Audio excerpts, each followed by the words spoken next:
오늘은 주인을 인정하는 삶, 주인을 인정하는 인생, 이런 제목으로 여러분들과 함께 말씀 나누겠습니다. 여러분, 콜럼버스가 신대륙을 발견한 것, 이것은 지금도 아주 위대한 역사 중에 하나로 많은 사람들이 간주하고 있습니다. 그가 발견한 신대륙이 바로 지금 여러분과 제가 살고 있는 이 미국 땅 아닙니까? 그가 발견한 이 미국 땅이 지금은 전 세계에서 가장 부하고 강한 나라가 됐습니다. 콜럼버스가 발견한 그 땅에 세계에서 가장 부하고 강한 나라가 세워졌다는 거예요. 그런 의미에서 콜럼버스의 발견이 아주 귀하고 위대하게 여겨질 수밖에 없습니다. 그런데 여러분, 그거 아십니까? 콜럼버스가 이 미국 땅을 발견하기 위해서 항해를 시작한 게 아니에요. 사실 이 콜럼버스는요, 황금의 땅이라고 여겨졌던 저 인도를 찾아서 모험을 시작했던 겁니다. 그런데 의도치 않게 그의 계획과는 달리 그 인도 땅을 발견한 게 아니라 바로 지금 이 미국 땅을 발견한 거예요. 여러분, 이 콜럼버스의 그 위대한 발견이 사실 그의 뜻대로, 그의 계획대로 되지 않은 일이었다는 거. 여러분, 그거 알고 계십니까? 여러분, 성경에도요, 우리 자신의 뜻대로 인생이 되지 않는다는 얘기들이 참 많이 나와 있습니다. 여러분, 바울이요, 예수 믿는 사람들 잡아서 옥에 가두기 위해서 다메섹이라는 곳으로 가고 있었어요. 이 일을 합법적으로 하기 위해서 그 당시에 권력자였던 대제사장의 허락하는 그 편지까지 이미 받아놨을 정도로 철저했던 사람입니다. 그의 마음속에 이 다메섹에 있는 예수 믿는 사람들 하나도 빠짐없이 다 잡아야 되겠다, 이런 지금 마음으로, 의지로 불타오르고 있었어요. 그런데 여러분, 그 다메섹으로 가는 도중에 하늘에서 음성이 들렸어요. 그런데 정확하게 자기의 이름을 부르는 거예요. 뿐만 아니라 이 바울이 지금 다메섹에 무엇하러 가는지도 정확히 알고 계셨습니다. 그게 바로 예수님의 음성이었어요. 여러분, 이 다윗이 다메섹에 가서 예수 믿는 사람들 잡겠다는 그 모든 계획들이 물거품이 되어버렸습니다. 여러분, 바울의 인생이요, 의도치 않게 완전히 바뀌어버린 거예요. 사실 예수를 핍박하던 사람이고 예수 믿는 사람들 잡아 가두던 사람인데, 이 사람이 예수를 믿게 되고 예수님을 전하는 인생으로 바뀌게 됐다는 거예요. 여러분, 지금도 바울과 같은 신학자나 선교사가 없다고 얘기할 정도로 이 바울은요, 그 뒤에 하나님 앞에 아주 크게 쓰임받은 인생이 됐습니다. 여러분, 이 바울의 변화가 얼마나 파격적이었는지요. 바울이 이제 변해서 그리스도인이 됐다고 얘기했더니 사람들이 믿지를 않아요. 그리고 바울 만나기를 두려워합니다. 왜냐하면 자기 또 잡혀갈까 봐. 그 정도로 파격적인 변화였다는 거예요. 여러분, 바울은 이런 변화를 절대 의도하지 않았어요. 계획하지 않았어요. 그런데 예수 핍박하던 그 사람이 하나님 앞에 쓰임받는 완전히 다른 인생으로 변화됐단 말입니다.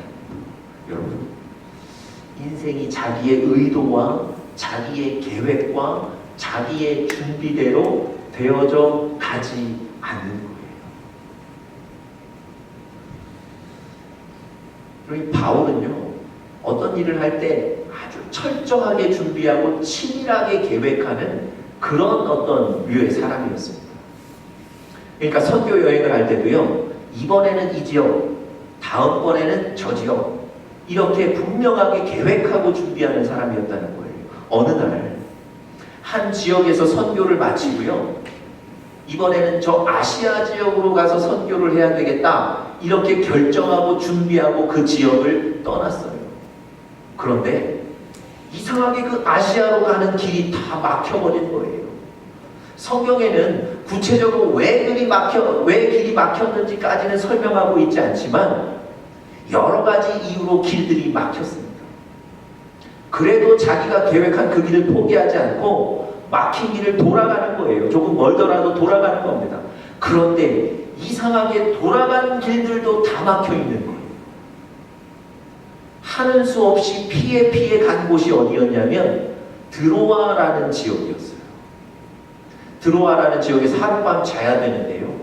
그날 밤 하나님이 환상을 보여주셨어요. 어떤 환상이었냐면 마게도냐, 유럽이죠. 마게도냐 사람이 꿈속에 나타나더니 건너와서 우리를 좀 도와주십시오.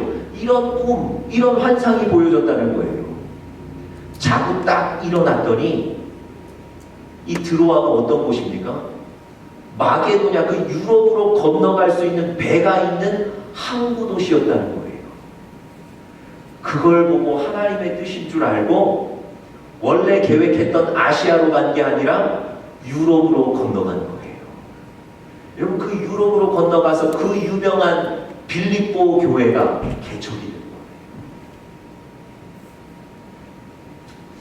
여러분, 제가 오늘 설교 서두에 여러 가지 얘기를 드리고 있는데요. 핵심은 이겁니다. 우리 인생이 우리 뜻대로 되지 않더라. 우리 인생이 우리의 계획대로 잘 되지 않더라. 그러면 여러분, 우리 인생은 누구의 뜻대로 되는 겁니까? 우리 인생을 움직이시는 분은 누구인가요? 여러분과 저의 인생의 주인은 누굽니까? 오늘 본문이 그 사실을 잘 얘기해주고 있는 것 같습니다. 자, 오늘 본문 첫 번째 절인데요. 15절 한번 보시죠. 15절에 이렇게 기록되어 있습니다. 중반부터 보시면 우리아의 아내가 다윗에게 낳은 아이를 여호와께서 치심에 신이 알는지라. 여러분들 잘 아시는 대로요. 다윗이 범죄한 전력이 있습니다. 자신의 부하였던 우리아라는 사람의 아내를 자기 부인으로 맞아들인 거예요. 이렇게 악한 일을 저지른 겁니다. 심지어 그 여인을 자기 아내로 맞아들이기 위해서 자기의 부하였던 그 우리아라는 사람을 전쟁의 최전방에 내보내서 그 전쟁, 치열한 전쟁 속에 죽게 만들어요. 여러분, 정말 나쁜 일 한 사람 아닙니까? 하나님이 그 다윗의 악한 마음과 악한 행동을 아시고 계세요. 그래서 하나님이 그 악한 범죄에 대해서 징계하시는 거예요. 근데 그 징계가 뭡니까? 다윗과 그 여인 사이에서 낳은 아이가 살지 못할 것이다. 이게 하나님의 징계였습니다.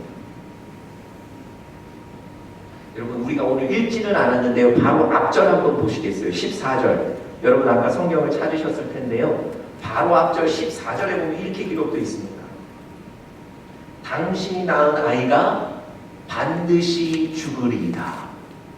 하나님께서 나단 선지자를 보내서 다윗에게 지금 징계의 내용을 전해줄 거예요. 당신이 낳은 아이가 살지 못할 것이다. 여러분, 하나님이 지금 말씀하신 대로 하나님은 지금 다윗을 징계하고 계시고요. 그 징계의 내용, 하나님이 말씀하신 대로 그 아이가 앓고 있는 거예요. 그 아이가 지금 심히 앓고 있는 원인이 뭐라고요? 하나님이 징계하신 거예요. 여러분, 우연히 이런 일이 발생한 것이 아니고 하나님이 분명히 말씀하셨고 하나님의 말씀대로 일들이 진행되어 가고 있는 거예요. 여러분, 우리 인생은요, 여러분과 저 자신의 손에 있는 것이 아니고 하나님의 손에 있는 줄 믿습니다. 하나님이 여러분과 저의 인생에 주인 되신 줄 믿습니다. 아까 제가 위에서 바울이 아시아로 가려고 그랬다가 자꾸 길이 막혀서 결국은 유럽 마게도냐로 가게 됐다는 얘기를 설명드렸어요. 여러분, 우연히 그 일이 그렇게 진행된 걸까요? 우연히 가는 길이 막혔을까요? 그렇지 않습니다. 사도행전 16장 7절 우리 다 같이 스크린 통해서 한번 보시겠습니다. 하나님이 그 원인을 정확하게 밝혀주고 계세요. 우리 같이 한번 읽어보겠습니다. 시작. 무시아 앞에 이르러 비두니아로 가고자 애쓰되 예수의 영이 허락지 아니하십니다. 여러분, 우연히 길이 막혀서 바울이 아시아로 못 간 게 아닙니다. 예수의 영이, 성령이 하나님께서 그 길들을 막으셨던 거예요. 하나님은 지금 바울이 아시아가 아니라 유럽으로 가기를 원하셨던 거예요. 그래서 바울은 아시아로 가기로 계획했지만 하나님의 계획대로 바울은 유럽으로 보내진 겁니다. 여러분, 바울의 인생이 자기 그렇게 치열하고 그렇게 철저하게 준비했던 자기 손에 있는 게 아니라 바로 하나님의 손에 있었던 겁니다. 여러분, 여러분과 저의 인생의 주인은 누구십니까? 우리의 계획대로 우리 인생이 움직여진다면 우리가 주인인 거예요. 다른 사람 믿을 필요가 없는 거예요. 그런데 우리 인생이 우리 계획대로 우리 준비대로 되어지지 않는다는 것, 그게 바로 주인이 따로 있다는 얘기거든요. 그 주인이 누구십니까? 바로 하나님이세요. 오늘 우리가 읽은 본문이 그 사실을 너무 잘 보여주고 있습니다. 다윗은 자기 인생의 주인이 하나님이라는 사실을 분명히 알고 있었습니다. 그래서 오늘 본문 속에 그가 삶의 모습들을 보여주는 거예요. 하나님을 인생의 주인으로 인정하는 사람들은 과연 어떻게 살 것인가? 오늘 그 얘기들을 구체적으로 좀 세 가지로 나누면서 여러분들과 제 마음속에 도전이 되고 은혜가 될 수 있기를 간절히 바랍니다. 첫 번째로요, 하나님을 주인으로 인정하는 사람은 어떻게 사는가? 첫 번째, 간절하게 기도합니다. 다시 한번, 하나님을 주인으로 인정하는 사람은요, 간절하게 기도합니다.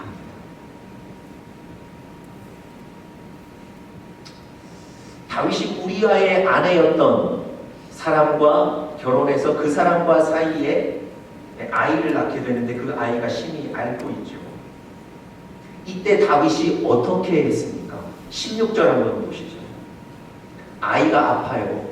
그때 다윗이 어떤 반응을 보이고 있습니까? 다윗이 그 아이를 위하여 하나님께 간구하되 다윗이 금식하고 안에 들어가서 밤새도록 땅에 엎드렸다. 여러분, 16절에 보시면 다윗이 기도했다는 얘기가 있죠. 그런데 단순히 다윗이 기도했다는 설명을 뛰어넘어서 다윗의 기도의 모습과 마음까지도 잘 설명해 주고 있어요. 16절 중반에 보니까 다윗이 뭐 했다고 나옵니까? 금식했다는 거예요.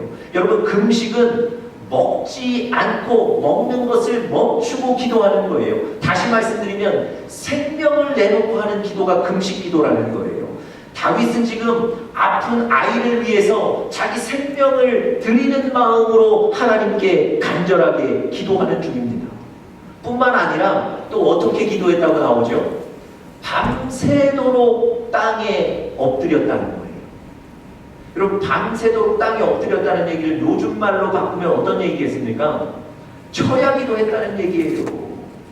자야 되는데, 그래야 피곤이 풀려 다음날 생활을 할 수 있는데 잠도 안 자고 밤새 뜬 눈으로 아들을 위해서, 그 아이를 위해서 기도했다는 거예요. 여러분, 다윗이 지금 어떤 마음으로 기도한 겁니까? 그냥 되면 좋고 안 되면 할 수 없고 이런 마음으로 기도한 게 아니고요, 간절하게 하나님 앞에 기도했다는 겁니다. 여러분, 다윗이 왜 이렇게 간절하게 기도했을까요? 아버지가 아픈 아이를 위해서 기도하는 것 당연하죠. 네. 그런데 제가 왜 이렇게 당연한 질문을 지금 드리는 걸까요? 여러분, 다윗의 이 간절한 기도에는요, 단순히 아버지가 아들을 위해 기도한 그 의미를 뛰어넘는 큰 의미가 담겨 있기 때문에 그렇습니다. 여러분, 22절에 보시면요, 다윗이 이렇게 간절하게 기도한 이유를 밝혀주고 있어요. 22절 한번 보시죠.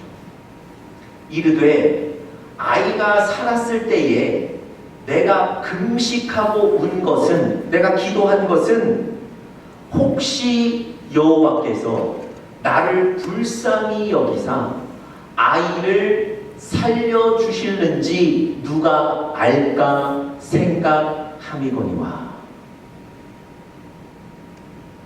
여러분 잘 보세요. 다윗은요, 지금 자신의 범죄로, 그 범죄 때문에 하나님께서 징계하신다는 사실을 잘 알고 있는 사람이에요.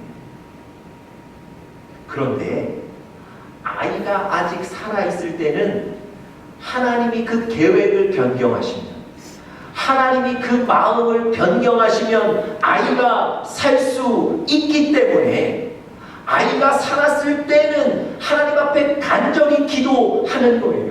다시 말씀드리면 이 아이의 생명이 하나님께 달려있기 때문에 하나님께 간절히 기도하는 겁니다.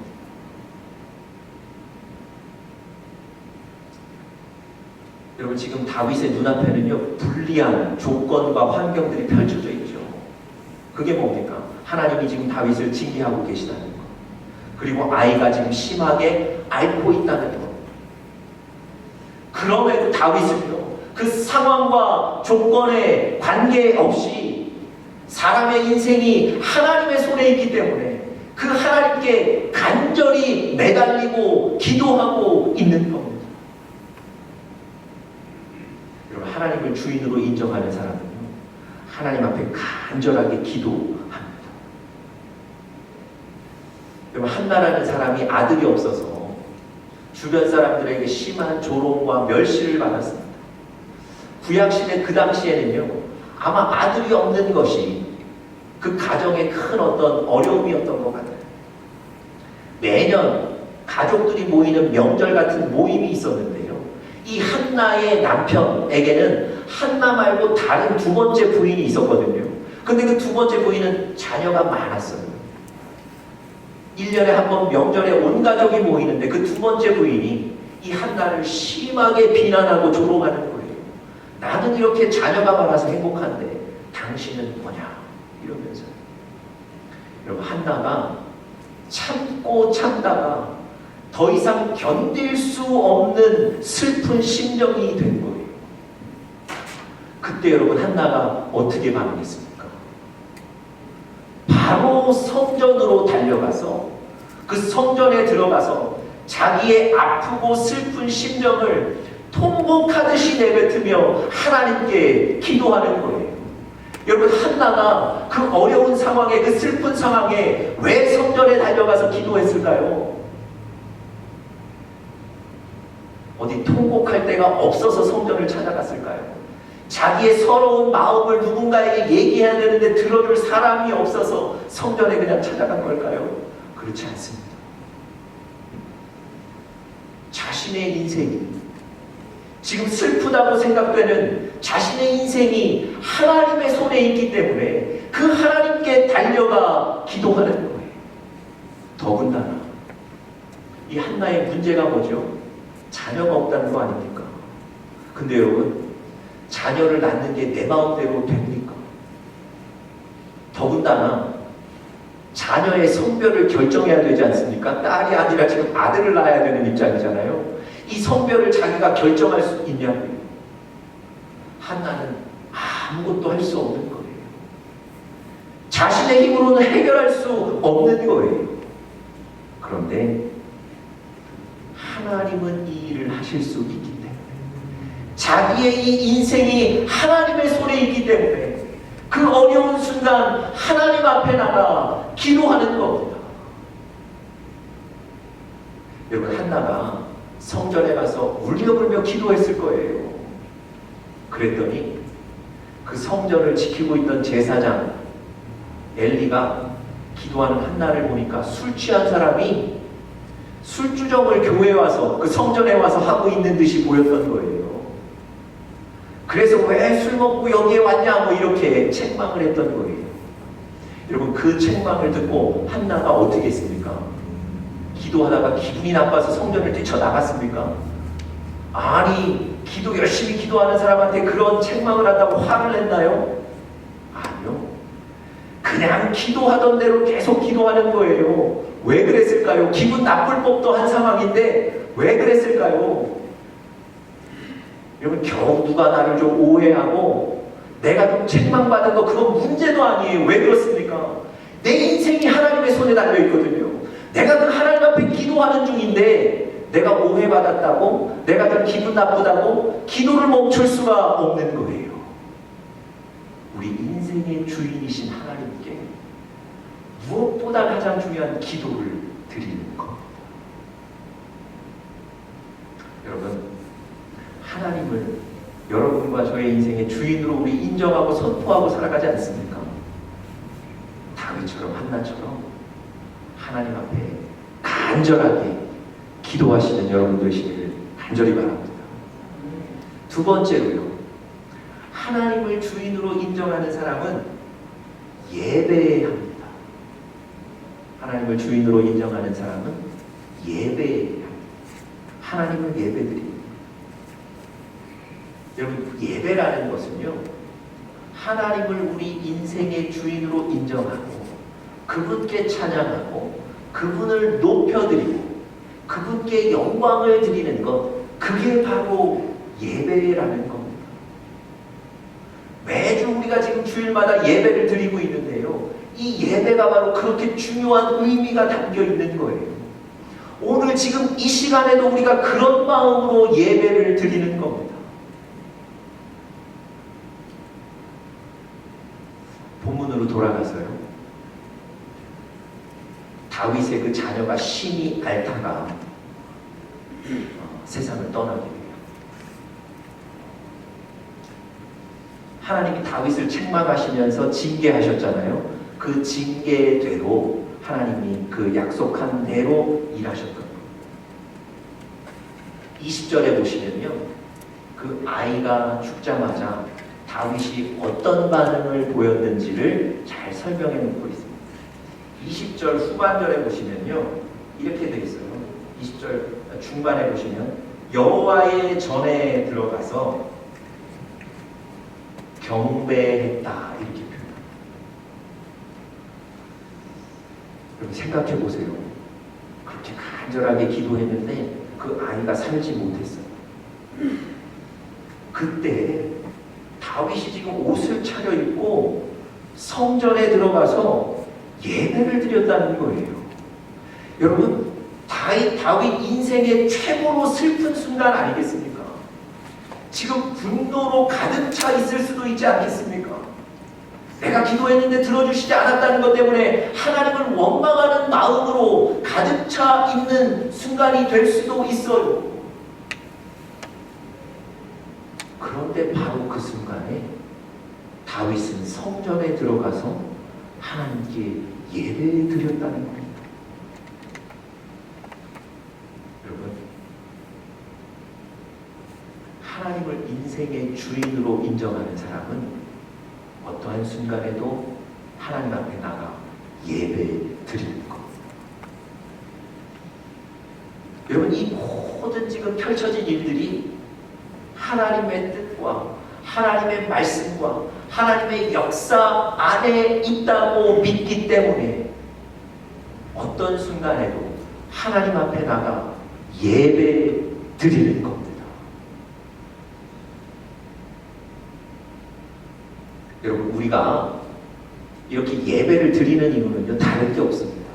하나님이 이 세상을 창조하셨고 하나님이 여러분과 제 인생의 주인이시기 때문에 그 주인이 예배 받으시기를 원하시기 때문에 여러분과 제가 예배하는 겁니다. 그런데 우리는 예배를 선택할 때가 있습니다. 오늘 내가 좀 감정적으로나 기분적으로 좋을 때, 오늘 컨디션이 좀 괜찮을 때, 또 오늘 예배드릴 시간이 있을 때, 그렇기 때문에 예배 드린다고 결정할 때가 있습니다. 여러분은 어떻습니까? 오늘 내가 별로 컨디션이 좀 좋지 않고 오늘 내 마음에 좀 평안이 없으면 예배 드리지 않기로 결정하실 수도 있다는 얘기예요. 예배를 드리거나 드리지 않는 것이 그 기준이 어딥니까? 하나님이 아니라 나에게 지금 맞춰져 있는 거예요. 하나님 중심으로 예배를 드리셔야 되는데 어느 순간부터 내 중심이 돼서 예배 드리고 안 드리는 것도 내 마음대로 결정하는 거예요. 여러분, 다윗이 지금 마음에 여유가 있어서 나가서 예배 드립니까? 다윗이 지금 힘이 있어서 성전에 나가 예배 드렸습니까? 아니요. 그렇지 않아요.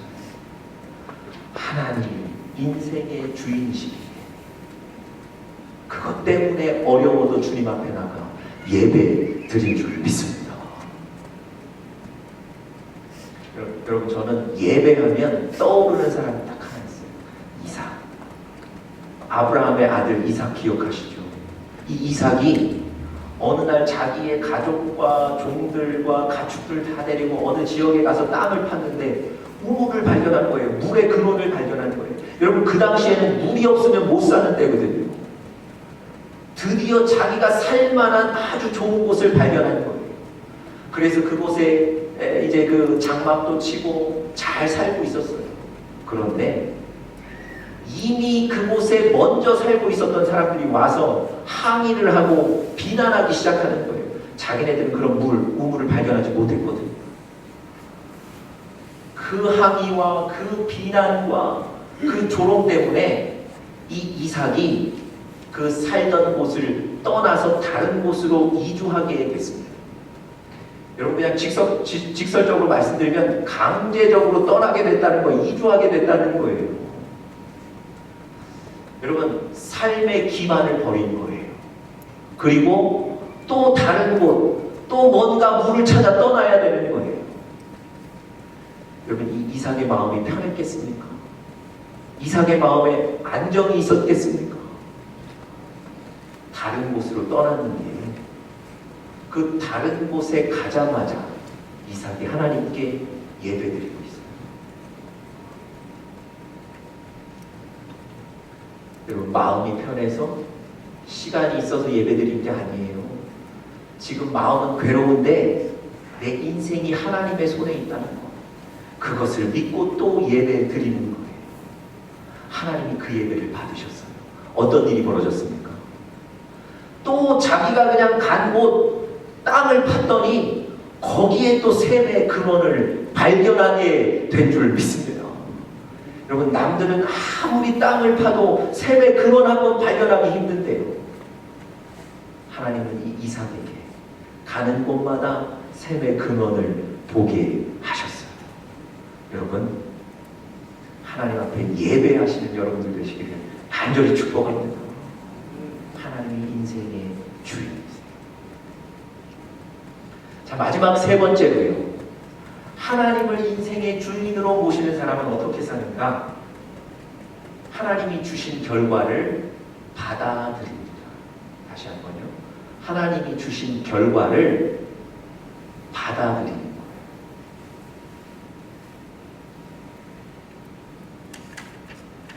여러분, 다윗의 아이가 죽자 제일 당황한 사람들이 누구였냐면 다윗의 신하들이었어요. 왜냐하면 이 소식을 다윗 왕에게 전해야 되는데 두려워서 전할 수가 없는 거예요.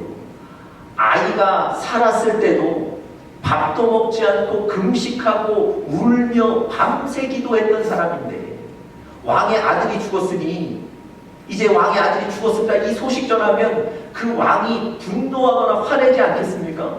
아마도 그 소식을 전한 신하를 벌할 수도 있어요.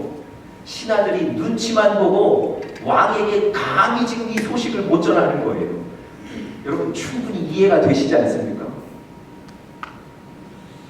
그럼 다윗이 이렇게 앉아서 가만히 쳐다보니까 저 신하들이 안절부절하지 못하는 거예요. 막 당황한 모습이 역력한 거예요. 그것 보고 다윗이 딱 눈치를 챘어요. 그리고 묻습니다. 아이가 죽었느냐고. 그때서야 신하들이 아이가 죽었습니다. 그 소식을 전하게 됩니다. 여러분 그 이후에 보인 다윗의 반응들이요, 신하들이 예상했던 것과는 완전히 달라요. 자, 우리 아까 읽긴 했는데요, 20절 다시 한번 보시겠습니까? 아이가 죽었다는 소식을 듣고 이 다윗이 보인 반응을 한번 보세요. 다윗이 땅에서 일어나 몸을 씻고 기름을 바르고 의복을 갈아입고 여호와의 전에 들어가서 경배하고 왕궁으로 돌아와 명령하여 음식을 그 앞에 차리게 하고 먹었다는 거예요. 여러분 신하들은 이 소식 들으면 왕이 어떻게 반응할 거라고 예상했습니까? 미친 듯이 화내고 분노할 것이다. 뭐 이렇게 지금 예상했던 거거든요. 그런데 아이가 죽었다는 소식을 들었는데 다윗이 오히려 옷을 정갈하게 갈아입고 예배드리고 밥을 먹기 시작하는 거예요. 이거 어떻게 된 일입니까? 그래서 신하들이 물어요. 아니 아이가 살았을 때는 금식하시면서 기도하시더니 아니 아이가 죽었는데 왜 이렇게 또 먹기를 시작하시고 이렇게 회복을 하십니까? 다윗의 대답이 22절, 23절에 나와 있어요. 자, 한번 22절, 23절 우리 한 목소리로 같이 읽어보겠습니다. 22절, 23절 시작. 이르되 아이가 살았을 때에 내가 금식하고 온 것은 혹시 여호와께서 나를 불쌍히 여기사 아이를 살려주실는지 누가 알까 생각함이거니와 23절 지금은 죽었으니 내가 어찌 금식하냐 내가 다시 돌아오게 할 수 있느냐 나는 그에게로 가려니와 그는 내게로 돌아오지 아니하리라. 여러분 다윗이 매정한 사람이라 이렇게 한 게 아니에요. 아이가 태어난 지 며칠 되지 않아서 아이에 대한 정이 없어서 이런 게 아닙니다. 다윗은요 인생의 하나님이 내 인생의 주인이라는 분명한 믿음을 가졌던 사람이에요. 내 인생이 하나님의 손에 있다는 믿음을 가진 사람이에요. 하나님이 그 아이를 데려가셨기 때문에 그 하나님의 뜻에 순응하는 겁니다.